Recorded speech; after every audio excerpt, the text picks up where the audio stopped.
अच्छा किरमानी साहब, मैं कहीं पर पढ़ रही थी, एक और अलायंस की भी बात हो रही थी कि ये भी मुमकिन है कि पीपल्स पार्टी जो है वो एएनपी के साथ जाए और जो पीएमएलएन है वो जेयूआई के साथ जाए, तो इस किस्म की कोई सिचुएशन भी बन सकती है?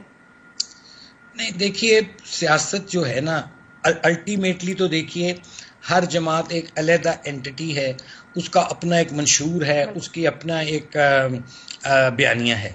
लेकिन चूंकि इस वक्त मुल्क के, मैं समझता हूँ, जो मुआशी हालात हैं और जो सियासी अदम इस्तेहकाम के बायस हुए और एक नालायक टोला यहाँ 2018 से जिस तरह आरटीएस को बिठाकर उनको एक नाकाम तजुर्बा किया गया, ये किसी एक के बस की बात नहीं अब रही इस मुल्क को चलाना।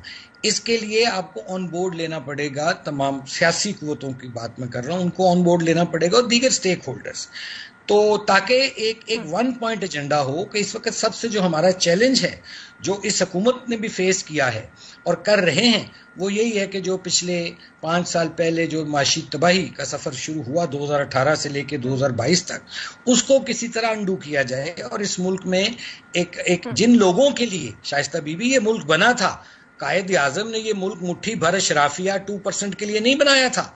कायद आजम ने ये मुल्क गरीब और मिडिल क्लास के लिए बनाया था, जिनको मुत्तहिदा हिंदुस्तान में अपॉर्चुनिटीज नहीं थी।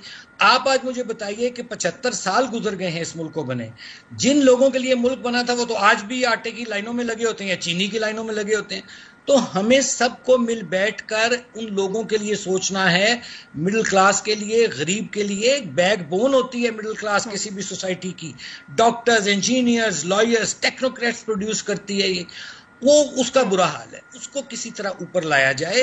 बिल्कुल और बिल्कुल किरमानी साहब, उसका बुरा हाल है। आप मौशी सूरत हाल की अगर बात करें तो आईएमएफ क्योंकि आजकल टॉक ऑफ द टाउन है, आईएमएफ ने जो है वो मुलाकात का फैसला किया सियासी जमातों से और चेयरमैन पीटीआई से आज मुलाकात भी हुई है। आप किस तरह से देखते हैं इस मुलाकात को? मैं इसको ऐसे देखता हूँ मोहतरमा शाइस्ता बीबी के, आपको याद होगा कि माजी की जो हुकूमत थी चेयरमैन पीटीआई की, उस दौर में जब आईएमएफ के साथ पहले तो उन्होंने कलाबाजियां मारी, कभी जाते थे कभी नहीं जाते, फिर मुआहदा करके तोड़ गई, तो एक ट्रस्ट डेफिसिट आ गया था आईएमएफ के दरमियान और गवर्नमेंट ऑफ पाकिस्तान के दरमियान, जिसको फिर मौजूदा हुकूमत ने दिन रात मेहनत करके उसको ख़त्म किया और आईएमएफ के साथ आपका दोबारा प्रोग्राम जौन सा था वो फंक्शनल हुआ। उसमें मैं आपको याद कराना चाहूँगा कि आईएमएफ के डेफिसिट ऑफ ट्रस्ट की क्या वजह थी। उसकी ये वजह थी कि आपको याद होगा कि शौकत तरीन जब वजीर ख़जाना थे, उन्होंने एक टेलीफोन कॉल उनकी ट्रेस हुई थी जिसमें वो पंजाब और केपी के वज़राए ख़जाना को कह रहे थे कि तुम लोग आईएमएफ को ख़त लिखो कि हम इस आईएमएफ की डील का हिस्सा नहीं बनेंगे। ये एक तरह से मुल्क दुश्मनी पर वो उनको उकसा रहे थे। तो उससे जो आईएमएफ का एतमाद है वो मजरू हुआ, जिसकी वजह से आपको इतना डिले भी उसका प्रोग्राम मिला। तो मेरा ख्याल है जहाँ तक आईएमएफ के अब जो लोग हैं वो चूंकि पाकिस्तान की इस हुकूमत पर ट्रस्ट करते हैं, वो नवाज शरीफ के साथ पहले चल चुके हैं और नवाज शरीफ साहब ने अपने दौर में ये प्रोग्राम कामयाबी से 2016 में मुकम्मल किया था। लेकिन वो देखना चाहते होंगे, जाहिर है, जो लोग पैसा देते हैं आपको, जो लेंडर होता है, जो वो उसको ये एश्योरेंस होनी चाहिए कि भी उसका पैसा जौन सा है उसको वापस भी रिटर्न होगा।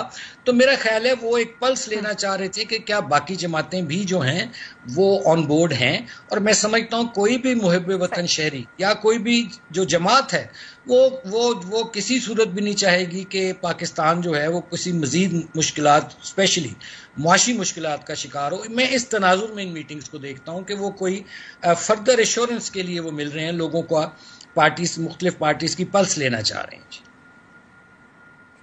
ठीक, वैसे तो किरमानी साहब बहुत सारे लोग आपसे ये सवाल पूछते ही रहते होंगे, लेकिन मौके से फायदा उठाकर हम भी ये पूछ लें कि आपके ख्याल में नवाज शरीफ साहब हुकूमत खत्म होने से पहले वापस आ रहे हैं या फिर हुकूमत जब खत्म होगी और इलेक्शन बिल्कुल सर पर होंगे तब वापस आएंगे?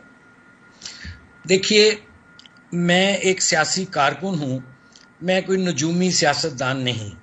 मैं इस मामले में, और मैंने कभी भी कभी तारीख नहीं दी, और मैं इस बारे में आपको ये सिर्फ अर्ज कर सकता हूं कि नवाज शरीफ, जावेद लतीफ साहब देते रहे हैं, वैसे और भी बहुत लोग देते रहे। नवाज शरीफ साहब इंशाअल्लाह ताला इलेक्शन से पहले आएंगे। और एक मैं और बात आपके प्रोग्राम की तवस्सुत से अर्ज करता चलूं, और अपनी वापसी की तारीख का ऐलान या नवाज शरीफ साहब खुद करेंगे या मरियम नवाज शरीफ करेंगी या शहबाज शरीफ साहब करेंगे। इसलिए, लेकिन ये मैं अश्योर कर सकता हूं कि इलेक्शन से मियां साहब पहले आएंगे और अपनी पार्टी को इलेक्शन में लीड करेंगे इंशाल्लाह।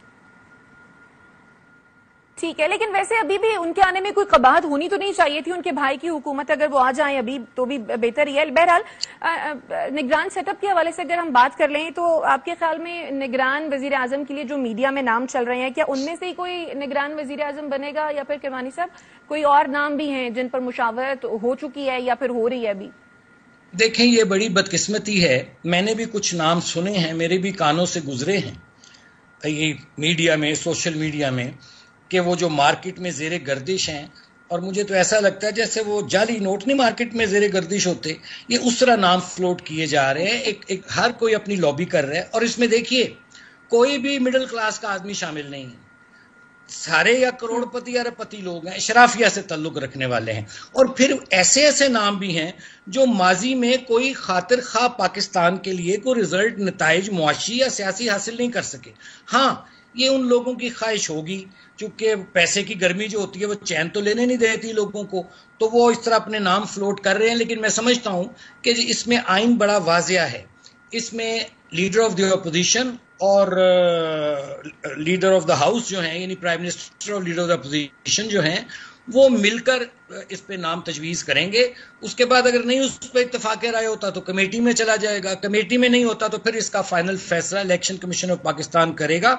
ये सिर्फ लोगों की ख्वाहिशात हैं, और ये मैं तो इनको कहता हूँ, जो जो लोगों के मैं नाम सुन रहा हूँ, ख़वातीनों हजरात के, अल्लाह की पनाह, मैं तो यही कह सकता हूँ, इन्ना लिल्लाहि व इन्ना इलैहि राजिऊन।